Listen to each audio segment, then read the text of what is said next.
you. Welcome to our International Observe the Moon Night.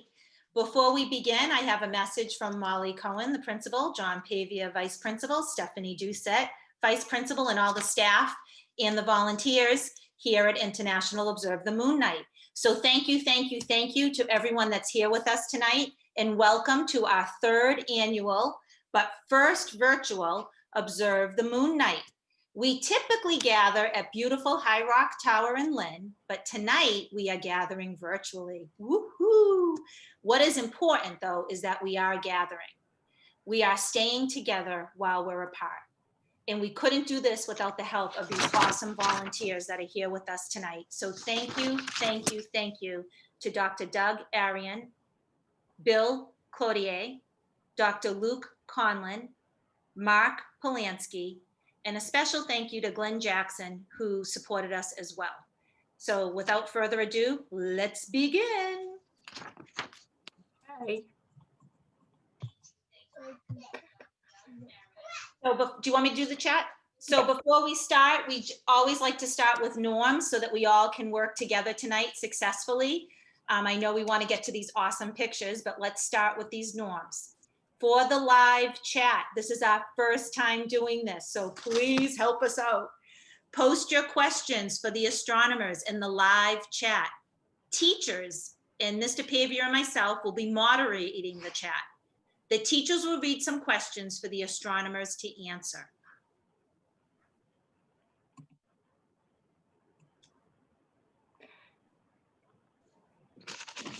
Truly is an international Observe the Moon Night. This is an annual event sponsored by NASA, and it's a great pleasure for us to be able to participate in this. Even though we can't meet together, we're able to participate virtually. Thank you all for coming tonight.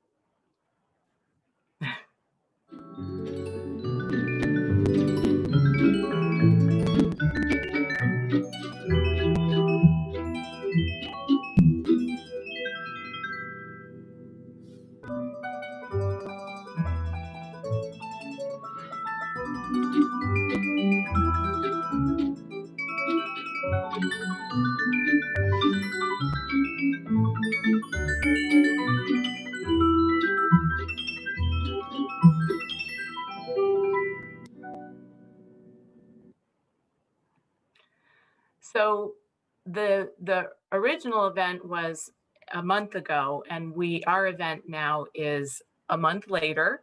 We've all been learning how to do our online learning on Schoology, so we're ready to go tonight. Ms. Doucette introduced our astronomers that are here with us tonight, and I just want to share with you the locations that they will be that they're sharing with us this evening. You can see on the map right here is Boston, and this little blue kind of moon shape, that's where Lynn is. That's where our school is located.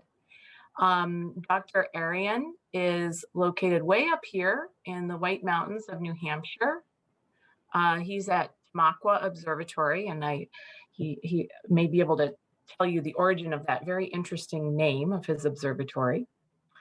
Right here, the McCarthy Observatory in New Milford, Connecticut is way over here. Look, it's pretty close to New York City.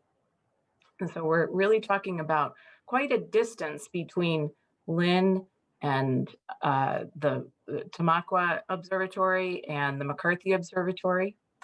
We also have Dr. Luke Conlin at the Collins Observatory here at Salem State University, just right around the corner. Dr. Conlin and Salem State are neighbors to us here in Lynn. And then Mark Polanski has his own private observatory in Watertown, Connecticut, and that's this one right here. So thank you to all of you for coming and sharing with us what you can see from your observatory tonight, and also the things that you're interested in the night sky. So our agenda for tonight, we've already talked about the welcome. I want to share with you some of the activities that we have to help us celebrate the International Observe the Moon Night. These activities are on your Schoology webpage, I'm sorry, your Schoology page in your science class. And you can ask your science teacher how to find them. Uh, we're also going to have a short presentation about what is in the sky tonight, and that will be given by one of our science teachers, Ms. Schustock. We'll move to the live video feeds from the 4 observatories. Weather permitting, we'll be doing some observing. That means that we will be able to see on your computer screen tonight. You'll be able to see what their telescopes are looking at live tonight, unless the weather's not good where they are. We will also be able to do some question and answers through the chat. So start as you're listening to their presentation and enjoying the view from their telescopes. You can be thinking about questions that you want to ask the astronomers, and then the teachers that are moderating the chat will read your questions, some of them, and we'll be able to get answers from them live. And then finally, we'll do some closing remarks and question and answers. Okay, so for the Schoology activities at Thurgood Marshall Middle School, all of your teachers have a folder like this, all of your science teachers have a folder like this. And I think that they have probably shown you how to click on it and open up many different activities that you can do to share your inspiration, your creative ideas about what the moon means to you. And in the next few slides, I will show you just a few of them, a few of the activities that you can do. And I'll also show you how you can submit them, because all Lynn Public School students who submit a response by Friday, November 6th, to any of the international Observe the Moon activities on Schoology will be entered in a drawing to win prizes. That's kind of cool, right? Woo! Prizes include a new telescope, wow, and some hoodies with the International Observe the Moon 2020 logo. So that's something I want to win, I think. Oh, I can't. I'm not a Lynn Public School student. But good luck on that. And I'll show you how you can be entered in the drawing. So one thing you can do is sketch the moon tonight. So grab a paper, a pencil, whatever it is that you use to be creative and draw, and start drawing. What you can draw directly from the screen tonight. You can set up your paper like this, since we have 4 observatories, or you can just do one paper per sketch, whatever inspires you as an artist. So there are 3 ways to submit your sketches. You can either send it to your science teacher, post it in the Schoology page, or email it to me. I am Mrs. Dietrich. Email it to me at this email address. Another thing you can do is take a selfie with the moon in the background. You can take have your whole family be in that picture if you want. You have to bend yourself a little bit to get the moon and your face in the same picture. But again, send it to your science teacher, or post it on the Schoology page, or email it to me. I'd love to see what you're doing, or what inspires you for your selfie photos. And then finally, this one is perhaps the most creative, because we want to see where your creativity leads you. Think about what the moon means to me. You can write a poem, you can bake a moon cake or cookies, you can paint a picture of the moon, write some music. Really, anything is possible. And we already got our first submission to that today. So I put this up here. It's a beautiful drawing of the moon and some lovely clouds and stars in the background. So again, 3 ways to submit your creativity. send it to your science teacher, post it on the Schoology page, or email it to me. I can't wait to see what you do. um, so the next thing that we're going to be doing is Miss Shoestock will do a presentation about what you can see outside tonight from right here in Lynn. And so as she's getting herself set up, I just put up some facts about the moon. Why do we observe the moon? We observe the moon because it's beautiful, because it's the brightest, biggest thing in the night sky. It's our only natural satellite. The moon makes it possible for us to live on Earth with tides and helps regulate the seasons. So the moon is really important to us as humans and all the organisms that live here on planet Earth. All right, Ms. Shoestock, are you ready for your presentation for what is in the sky tonight? I am. All right, I will stop sharing and we can do a little switch here. Okay. Just a quick switcheroo. Switcheroo. All right. Hi, everyone. So this is Miss Shoestock, and I'm going to talk a little bit about what is in the sky tonight. All right. On this beautiful October 23rd. So, facing south towards the sea, you might be able to see Jupiter, the moon, and Saturn. There's also a bunch of constellations right over there. So the moon is in its first quarter phase, so it's going to look like it's about half full. It's getting right up towards that full moon, which is going to be next weekend. It's going to be the second full moon in the month, which is why we call it a blue moon. The moon should look pretty bright and pretty big right in the southern sky. Next, we have Jupiter, which is going to look like a slightly larger, kind of brighter dot in the sky compared to the dots of the other stars.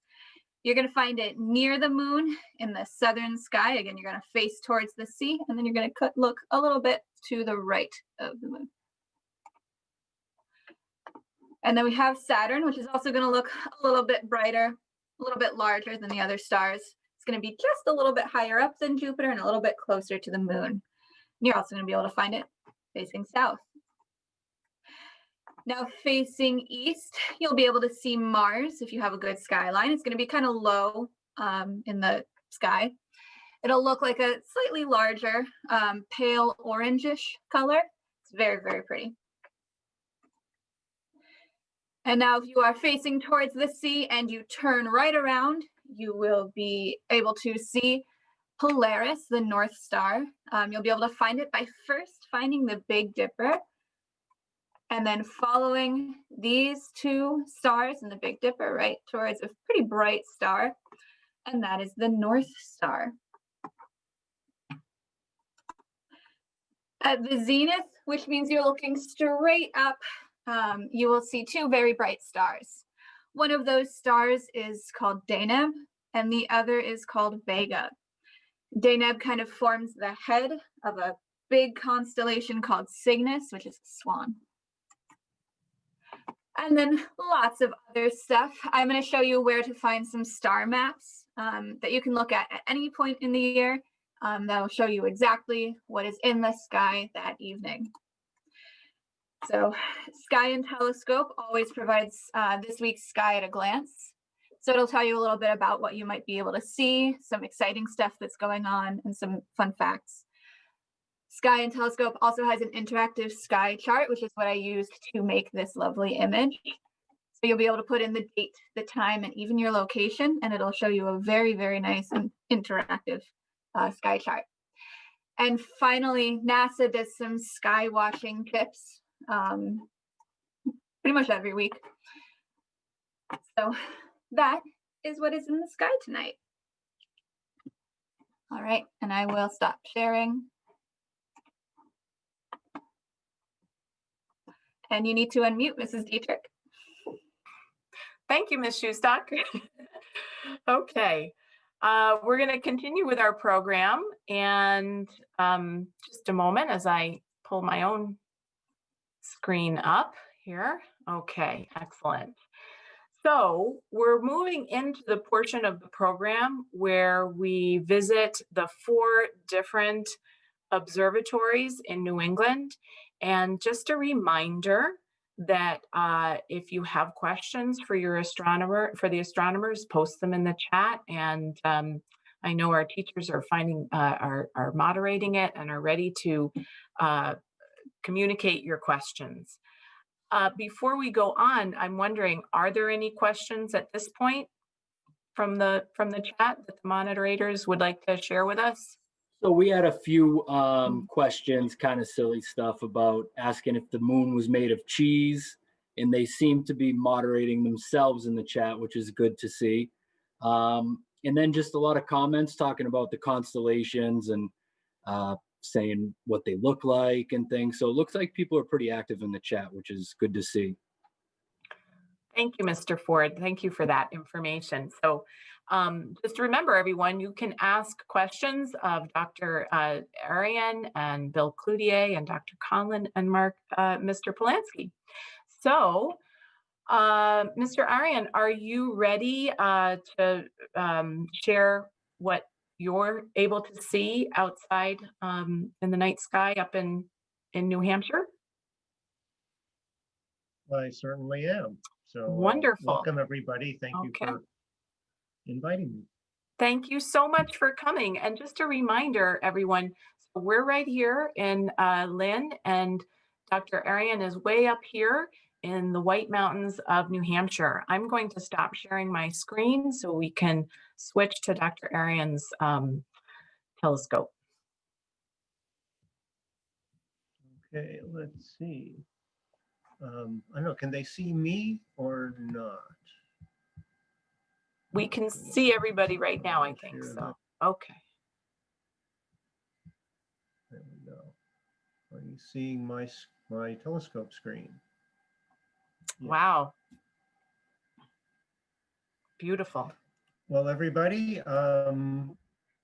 good evening. And that's a live view of the moon through my home-built 10-inch telescope, which is right behind me. I don't know if you folks can see me, but my little observatory here in northern New Hampshire, I have a bunch of telescopes that I've handmade myself, and a very cool thing, you can make your own telescope. It's a fun thing that you should consider doing. Ms. Dietrich has made her own telescope, and she's won prizes for it. So lots of people have made telescopes. I know Mr. Ford is working on one right now. So you should ask them about the possibilities of making your own telescope. And so we have a video camera on this one, and that's a live view of the moon. And you'll notice that it sort of shakes around and shimmies a little bit. That's actually not happening on the moon. There are not moonquakes going on. That's actually because we have to look through the air of our own planet, and our air moves around. That's why we have wind and weather. And as that air shakes around, it makes things fuzzy when we look at them up in the sky. So that's one of the reasons that the Hubble telescope is so special, because it's up in orbit and there's no air up there. So it sees things very, very sharply. That's also why we tend to build observatories on the tops of mountains. So if you go to visit some of our best observatories, you might go out to Hawaii, or our big telescope are up at 14,000 feet. And those of you in Massachusetts at an altitude of maybe 50 or 100 feet, it's a long way up when you go up to there. And as you can see, we have a few passing clouds here. The moon will come and go, but I'm very happy that we're lucky tonight that up here in New Hampshire, where the weather isn't always very good, it's at least clear enough that you're able to see the moon. That's really pretty amazing for us here tonight. So there we go, moon's coming back. There we go, the clouds are moving away. So I know some of the others will show you some details, but some of the cool things on the moon that you can see there are a lot of the craters, asteroids and meteorites, things smacked into the moon over its history, created these gigantic holes. Some of them filled up with lava, and those are these things we call the seas or mare, and you can see these large round areas that are dark. So there's a lot of great history that we can learn about the solar system by studying the moon. And of course, it's also the only body besides the Earth that human beings have walked on. All of this long before you were born. In fact, I was about your age when men walked on the moon in 1969 to 1972. And the first ones that landed about here. That's the first place that people walked on the moon, which is pretty amazing. So this is a cool thing to have in my yard, be able to come out any night and look at the sky. And I'm a professional astronomer, so I get to work with big research telescopes, but my favorite telescopes are the ones I made myself that I can look through and see things up in the sky. So I'll be happy to answer any questions that you have about being a scientist, or being an astronomer, or building telescopes, what it's like to do what I do. We did actually have, we had two good questions in the chat. One of them you already answered about why there are craters on the moon. So I think you already answered that about impacts, but the other one was how long does it take to build a telescope? Well, that's a very good question. You can build it depends what kind of telescope you build, if it's small or if it's big, but you can build one in a span of a few weeks to a few months of your spare time. You can also build your first telescope, you can just build as a little kit. So in a picture you saw before, you saw somebody looking through a little telescope. Well, that's called a Galileo scope, and I actually ran the company that made those. So you can get a telescope kit and build a telescope of your own for starters, and then you can grow and build bigger and bigger telescopes. So the telescopes that I have here, I spent a lot of time building those, but I've built many telescopes in my life. So you can start with the Galileo scope kit.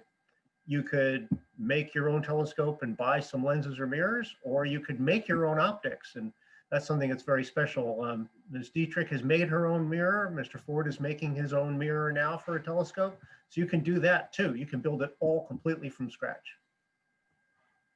And there's also another pretty interesting question in the chat. What is the Earth made of? What is the moon material made of?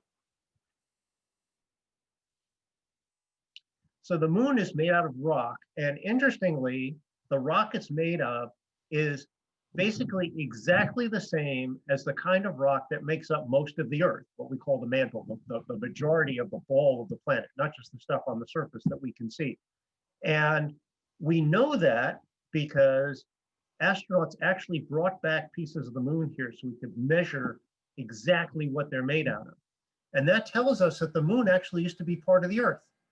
So a long time ago, 4.5 billion years ago, while the solar system was forming, our best guess right now is that the Earth, which was a big blob of molten rock, was hit by something about the size of Mars, another big blob of molten rock.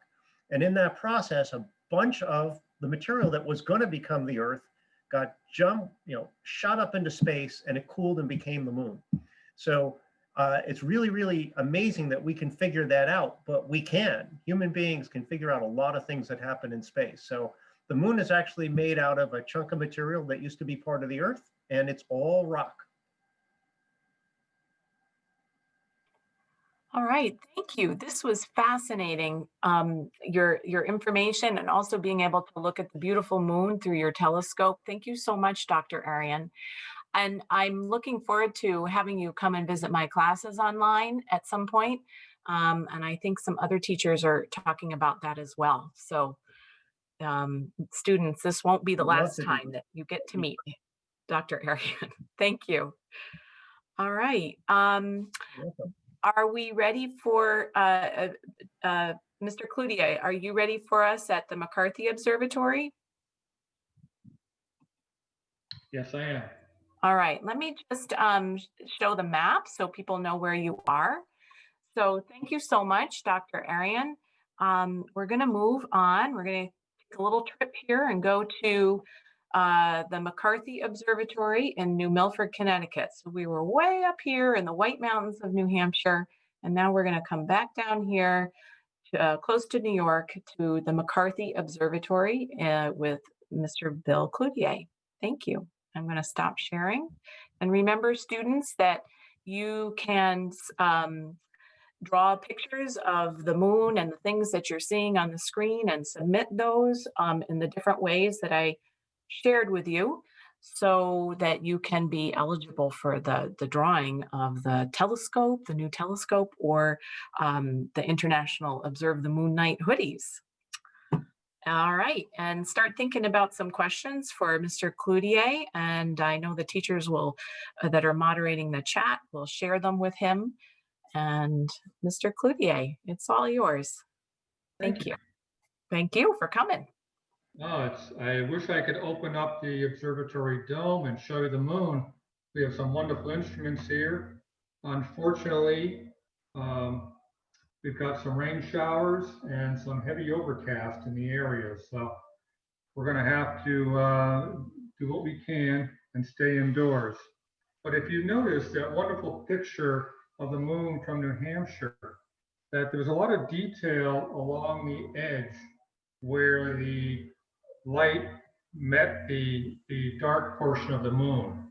And that's the area we call the terminator. And that's really the place you want to look if you're going to observe the moon. So I put together a few things just for discussions. And one of the things you may not know is that the moon actually rotates. It rotates a little over 10 miles an hour. And if you were in space, where these pictures came from, you would see that the moon rotates. And it takes about a little over 27 days to make a complete rotation. And you can see now we're looking at the back side of the moon, which looks much different than the front side. And you can see the dark patches, which are the big lava plains on the front. And then the back looks not quite as interesting. It has a lot of craters, but you don't have those dark features. So what can you see if you went outside tonight? Some of these things you can see with your eye. Other things need some kind of optical aid like a telescope or even binoculars. We talked about the large, expansive lava plains. Those are the big dark patches on the side of the moon that we can see. We can see mountains. Galileo saw mountains even with his small telescope. We can see volcanic domes. There's a lot of volcanic activity at one time on the moon. We can see craters of all sizes and complexity. We can see channels that were carved by lava, fault lines where you see some of the surface of the moon either lower or higher than the adjacent surface.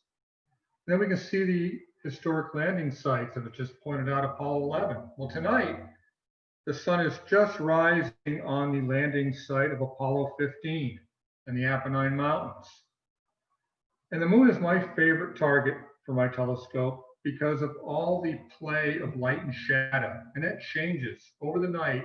I can see the shadows either grow longer or shorter, mountaintops being exposed by sunlight, and the craters becoming illuminated as the sun rises.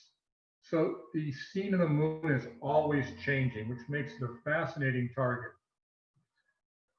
The image on the right side of your screen is something I took a few months back, and it actually shows what you would see tonight along that dividing line between light and dark. And there's a very large crater near the middle of the screen of the Tegnius. And let me see if I can click on this. Just for some reference of size, if you put one edge of that crater at your school in Lynn, Massachusetts, the other edge of the crater would be almost to Springfield, Massachusetts. So more than half the state. So that's a very large crater. Now, a different perspective. I'm in New Milford, Connecticut, but if you were standing on the moon tonight where the sun was coming up, this is what the sky would look like. High in the sky, you would see the Earth. It would be larger than we would see the moon on the Earth. It's about almost 4 times larger than what we see the moon. And it's very much brighter than what we see. The moon looks bright, but the Earth would actually appear much brighter in the moon's sky. And that's because, as we just talked about, the moon is made of rock It's not very reflective, but the Earth is primarily covered with water, ice caps, lots of things that reflect sunlight. So it'd be very bright. The other thing you would notice is the Earth doesn't rise and set when you're standing on the moon. It more or less stays pretty much in the same location.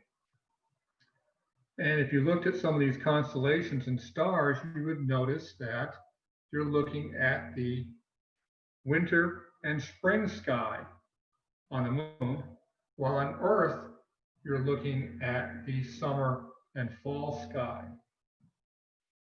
Just a different perspective. And if you zoomed in and looked at the Earth, you would notice that it goes through phases. And the phase of the Earth would be third quarter, the exact opposite of what the moon is today, first quarter. Just another perspective. This is taken from a satellite about 1 million miles away from Earth, a NASA satellite, and it shows the moon passing in front of the Earth. So you can definitely see not only the color difference, but the brightness and reflectivity of the two bodies. So as I mentioned, that dividing line between the sunlit portion of the moon and the dark portion of the moon is called the terminator. And that's the place you really want to look, because that's where the detail really stands out. And it's due to the shadows. You get low sun in the sky, you get very dark shadows, and you get a three-dimensional effect. And that's where the Apollo astronauts landed, was near the terminator, because one, it was a little cooler because it was early in the morning, and also the shadows gave the surface that relief that they could make out the details. So they knew what kind of terrain they were landing on. And that picture on the right is actually a picture taken from the Apollo 15 landing site. So that's one of the Apennine Mountains in the background. So this is a little video I put together of what you would see of the terminator. If you're looking at the terminator tonight, and you can see some dark shadows very close to the terminator, and it gets brighter as you go east.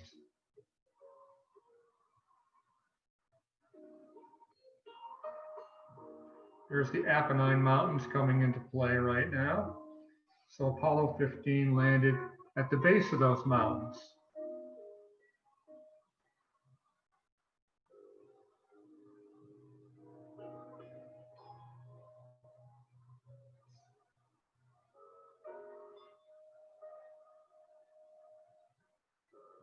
So you're seeing craters of all different sizes. You see a big fault line. This is called the Straight Wall, or actually in England, they call it the railway.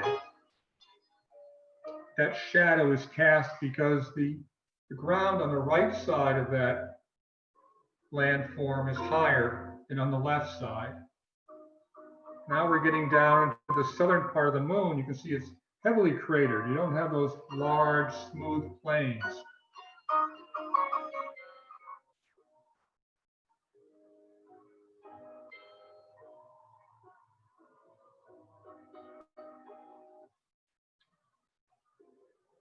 Oops. And I had one more video to show you, and this is a long one, so I won't show the complete video, but this was taken by a spacecraft that is orbiting around the moon.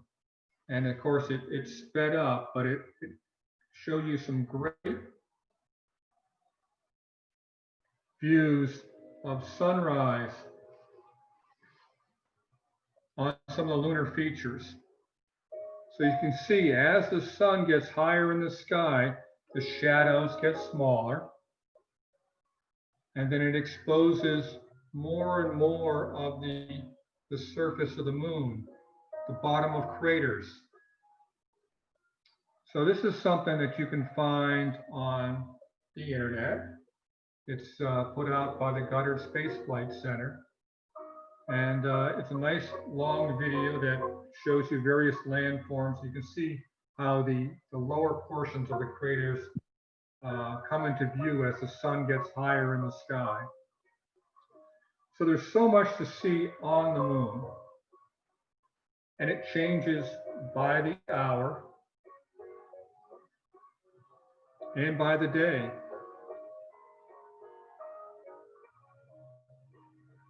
So I won't take up any more of your time, but this is just a fascinating play of light and shadow on the surface of the moon.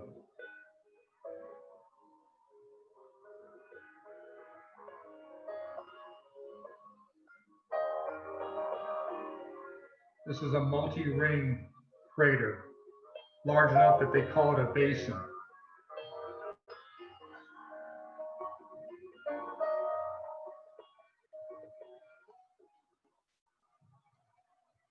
But with that, I will turn it back over to you. Thank you so much. Thank you very much. That was beautiful, that video at the end, particularly showing the Terminator, revealing the craters. Thank you. I loved that. Okay, so let's see, I'm gonna take the screen back, but meanwhile, does anyone have any questions for Mr. Cloutier before we move on? There was some questions. There was a lot of questions, but I think a lot earlier on, they were asking about things that have been left on the moon. Mm. And so I'm wondering, just kind of out of curiosity, do you know, are there things left on the moon from Earth today? There are many things left on the moon, not only by the United States, but by Russia and other countries. In fact, there are Chinese spacecraft, one operating on the far side of the moon right now. One of the things we left on the moon were American flags. Each mission that landed carried a flag with it. And several of those flags, we believe, are still standing.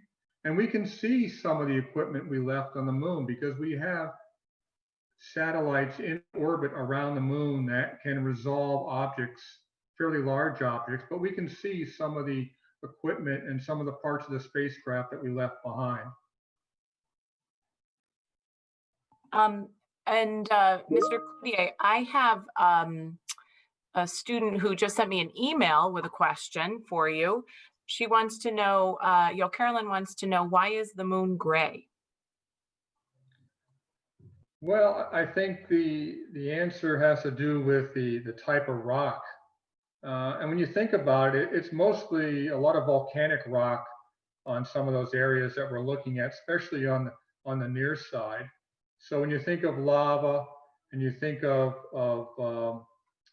volcanic material, it has that shades of gray to it. Okay, thank you. One more follow-up question. So there was a question Yes. back that somebody out there thought that was pretty fascinating. How come it's sphere? How come they're round, like the shape of the moon and the other planets? Any large object, gravity will try to compress it into a spherical shape. Now, when you see really tiny objects like small asteroids, they tend to look like potatoes or they're elongated. But any large object which has enough mass, its gravity will try to compress it into a spherical shape as being the most efficient. Okay, thank you. These are some wonderful questions that we're getting, students. I really appreciate, I love how we're able to be together virtually and communicate in this way. I'm also watching the time, and we've been enjoying each other's company for about 40 minutes now, and we were planning on this event taking an hour. So we still have 2 more locations to visit. One more in Connecticut, and then also the Salem State University Observatory with Dr. Conlon. I did get a message from Dr. Arian that Jupiter is in his telescope, so we'll have to try to make time for seeing Jupiter tonight as well.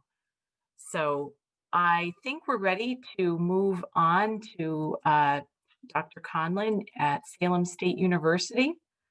Are you ready for us, Dr. Conlon? I am ready for you. All right, so we're right around the corner here. We're neighbors This is visiting true. Salem. So I'm going to stop sharing my screen and hand it over to you. All right, I am going to start sharing my screen and share with sound. There we go. All right, ladies and gentlemen, thank you for tuning in. It's an honor to be part of this night. And this is the first time I'm trying to live stream from this telescope with this camera. So I'm glad it seems to be working so far, knock on wood. So as Bill said, the best place to look at the moon is near the terminator, the place where the shadow meets the light. And that's pretty close to where I am aiming the telescope right now. And it is a first quarter moon, which is usually the best time to look at the moon through a telescope because you get to see a lot of the shadows. And so you really can get a sense of how deep these craters are. And I am gonna move the telescope a little bit. And let's see, I want to show you this crater up here. I'll try and get it in the center. You can see this crater right on the edge of the shadow here. And I'm not sure if you can see my cursor at all, but you can see the crater that is mostly dark, but there's, oh, you can, okay, great. There's you can see the rim all the way around. This is tall enough so that it's still catching some light, even though most of it is in shadow. And I'll show you there's a little bright spot in the middle of it. And that is because, as the others have said, craters are formed when a big meteor or asteroid crashes into the moon. And sometimes a piece of that asteroid is still stuck in the middle. It doesn't completely melt away and you get a little mountain in the middle. Other times it kind of melts the surface of the moon and kind of bloops up, almost like a water drop bloops back up when you drop water in there, and then it freezes in place. So there's a couple of different ways these mountains form in the middle of some of the craters. You can see one down on the lower left as well. It's got a crater with a bloop in the middle. The bloop is not the scientific term, by the way. And I'm gonna steer us down a little bit.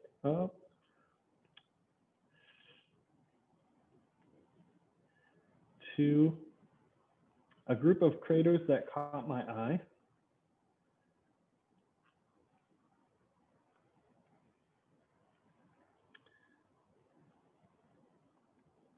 Let's see. I believe it was this group of craters right here. And I'm going to teach you a little trick. And the trick is how astronomers are able to tell how old craters are. And so I'm actually going to switch screens for a second and share a little presentation to help walk you through it.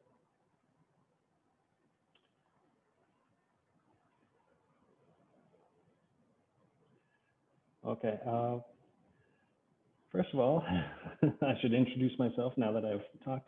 I'm Luke Conlon, I'm at Salem State University. This is the Collins Observatory. This is a picture of it. And under normal conditions, we're open every Monday night. And Dennis Gudzovich and the North Shore Amateur Astronomy Club has been running open observation nights here for decades. So I hope we'll be able to switch over to a virtual format soon. And I'll also say that I took astronomy classes at Salem State when I was about 8 to 10 years old. I took a class in the summer because I just fell in love with astronomy as a kid. And I never let myself lose that sense of wonder. So I always tried to pursue it. And here I am at the place where I took the classes, and now I'm teaching them. So I'm just amazed by some of the questions the students have been asking tonight, and I encourage you to keep asking those questions and keep trying to find your own answers and pursue your passion. Okay, so here is a picture of the moon that I took tonight. And please pardon my terrible translation into Spanish. And this is the first time I'm using a Windows machine in a long time, so I don't know how to do the accents yet, but this is my best attempt so far. So here's a picture of that crater group that I was talking about. So I'm gonna focus your attention to that little group of craters. And what I want you to do is first, I encourage you to draw these craters, this group of 4 craters. This one right here, this one right here, this one right here, and this one right here. Those are the 4 I have in mind. But as you're drawing, I'm going to ask you a question. Which of those 4 craters, A, B, C, or D, do you think is the oldest one in this group of 4? So I actually would like you to vote in the chat, if you wouldn't mind. Put the letter that you think and why you think that crater is the oldest.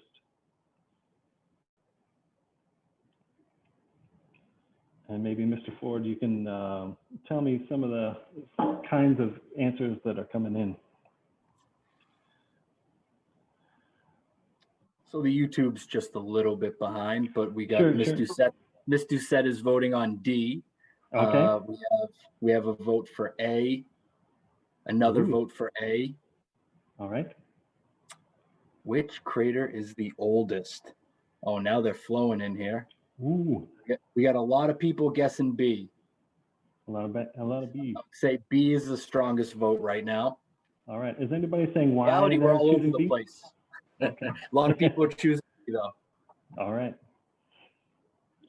Well, we might have a lot of budding astronomers out there. I just have a little detail to show which craters I'm talking about here. And B is indeed the correct answer. And I don't know if any of the chats had a justification in there, but the idea is that the craters pile on top of each other over time. So as each of these asteroids hits the surface, they pile on top of each other, kind of like footsteps in the sand. You can tell a story of which ones came first and which ones came later.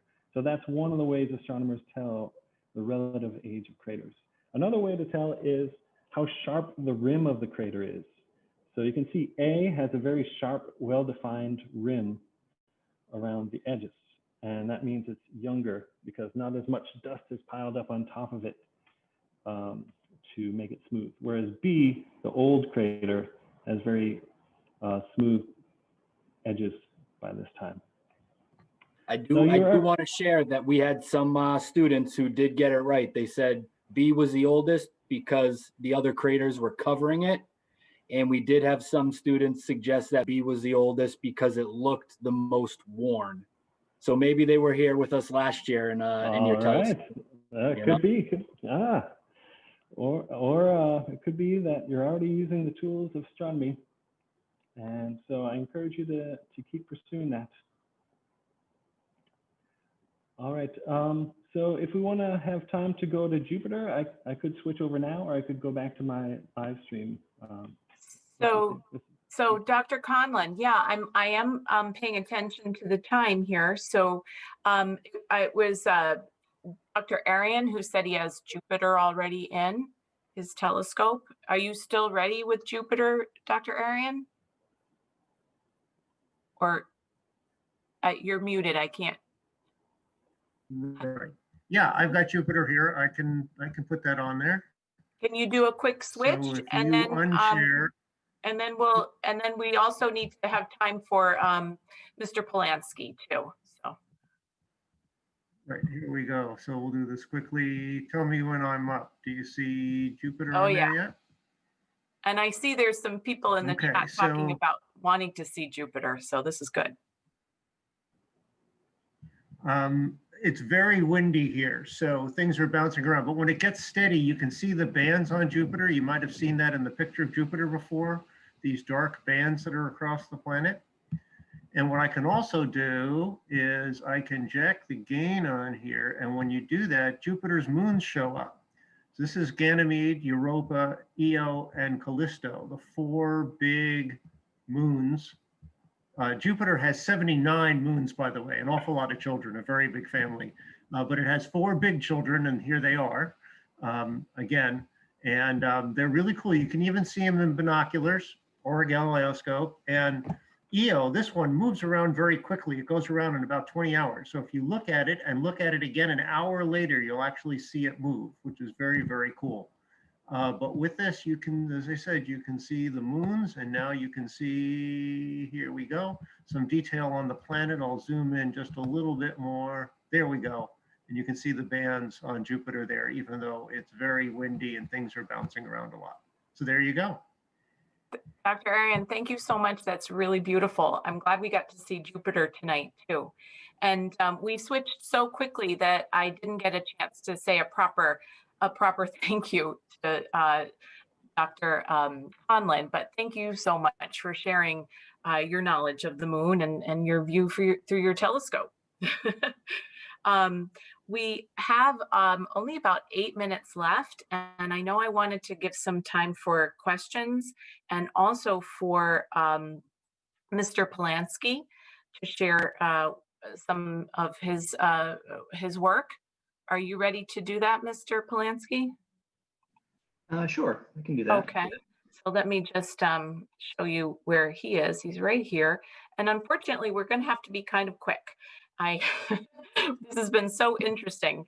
So thank you for everyone's participation. But so Mr. Polanski is back here in Connecticut. And I know some people were interested in getting my email again to send your creative responses. So I promise I'll share that with you at the end. Thank you. So Mr. Polanski, it's all yours. Okay. So I'm not that far away from Mr. Cloutier. So unfortunately, I also have very cloudy, rainy skies, so I can't do any live views. So I'm going to do a little bit of show and tell instead. First thing that I just kind of remembered while this presentation was happening was I have a couple of 3D printers, and I've had a lot of fun playing with them. And one of the things I've been able to make is a lamp of the moon. So this Ooh. is a moon lamp showing Beautiful. both the front and the back.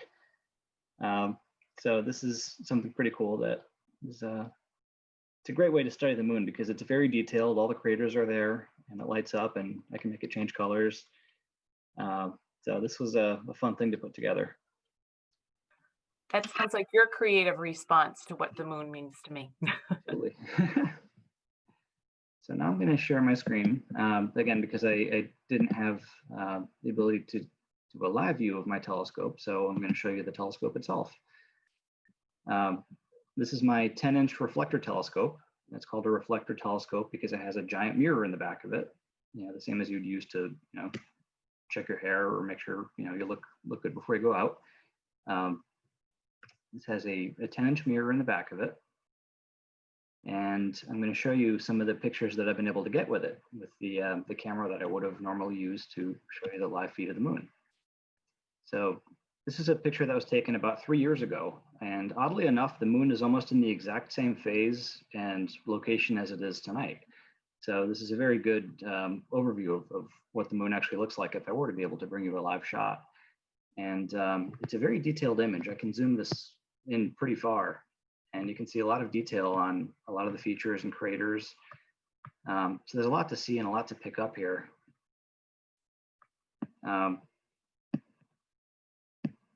Like was talked about earlier tonight, right along the terminator is that area where the light meets the dark.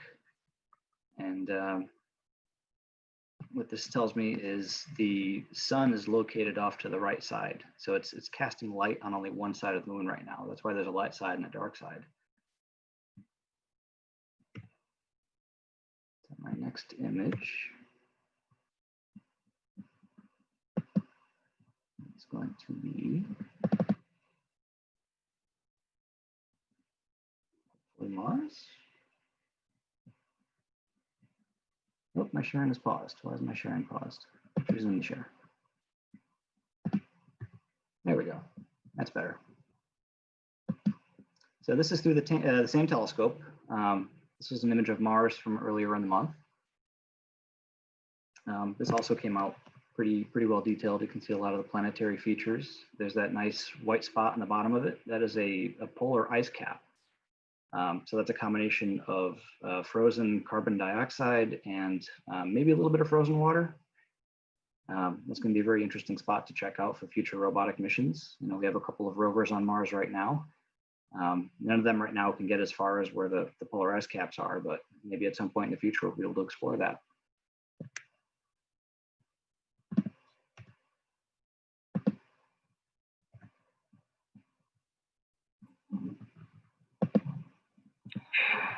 Mr. Polanski, thank you. This is really beautiful and special for us to see as well. I don't know if you have more for us to see tonight, but I am paying attention to the time, and I want to make sure people have time to ask questions. Oh, sure. before we Yeah. say goodbye.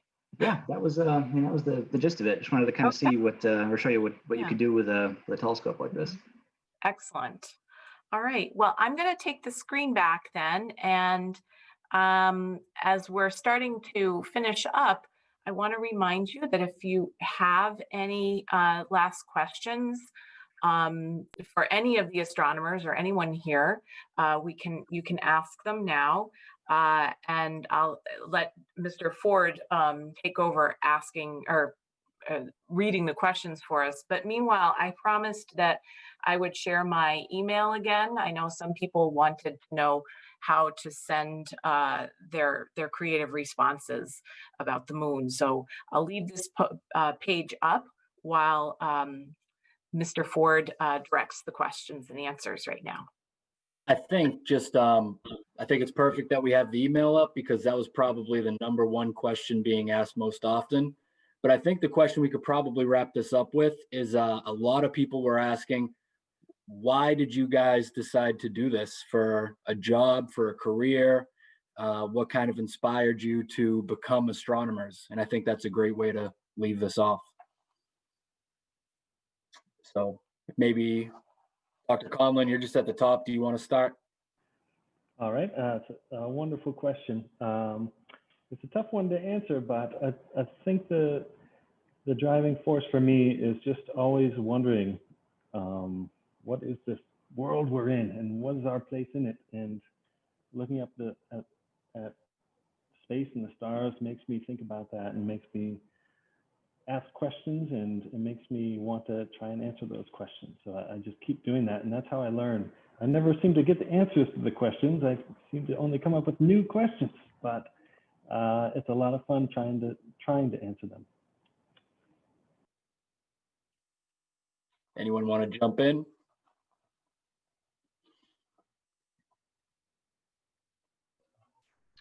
Well, I just think that cool that Albert Einstein had a great saying. He said the most incomprehensible thing about the universe is that it's comprehensible.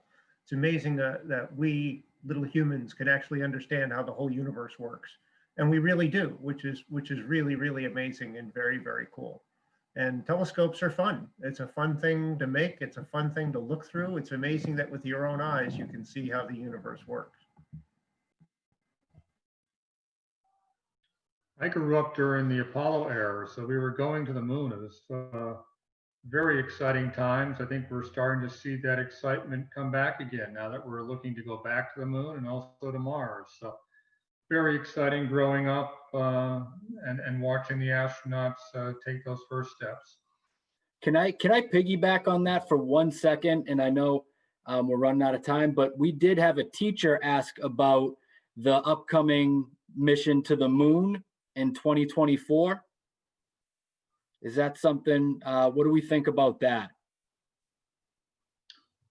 It's a great place to practice your skill before you take the next big leap to Mars. So it's only 3 days away. Good place to get all your technology working and before you take a leave for 6 to 12 months. Practice run for a bigger jump. And I guess I'll close by saying there's a lot of beauty on the planet, and there's a lot of beauty off the planet. And I love the ability to be able to see it with my own eyes when I use an eyepiece through the telescope, but also to be able to capture it with a camera so I can share it with other people. I mean, there's a lot of stuff up there. There's galaxies, there's nebula, there's planets, there's plenty of stuff to see, and never a dull moment. Thank you. Thank you so much to everyone that came to participate. I really wish we could continue talking together and answering questions. This has been fascinating to me. If you want to learn more about the moon, NASA website is a great place to go. I want to just make sure that we give proper thanks. We are so grateful to everyone who made this happen. You met our astronomers. I want to say a special thanks to the Springfield telescope makers. That's the donation of the telescope, which is part of the drawing. And also thank you to all of the Thurgood Marshall Middle School people who've been involved in this, planning this, and the science teachers, and particularly the students. Thank you for participating, because it happened because you are here. And thank you to all of the Lynn Public School family who have participated tonight. And Ms. Diedrich, I have to interrupt because Yes. it's you who brought this to our school 3 years ago. So I think a big shout out has to go to the originator of such a fantastic night. So Ms. Diedrich and Ms. Doucette, thank you for 3 years of excellent, excellent science. And welcome aboard, Joe. You're doing a great job. Mr. Ford's in a spacesuit. Ms. Shostak as well. Fabulous. Thank you. I love doing this. I love sharing my passion. And I just to send us off here, Dr. Arian said that he has Saturn in his telescope. So perhaps that could be the last thing that we're viewing as we're saying goodbye to everyone. Are you ready for that, Dr. Arian? It looks like you're muted. Anyway, thank you, everyone. And I look forward to seeing all of the creative responses that you send to us. I'm just going to let Dr. Arian talk about what he's seeing. Well, there's Saturn. Again, it's shaky because of the wind, but when it settles down, you'll see the ball of the planet and the rings around it. So there's a little view of Saturn for you to end the evening and end our program. Thank you so much. This was a wonderful way to end the evening. All right. Thank you, everyone. We'll see you in school on Monday. Bye-bye.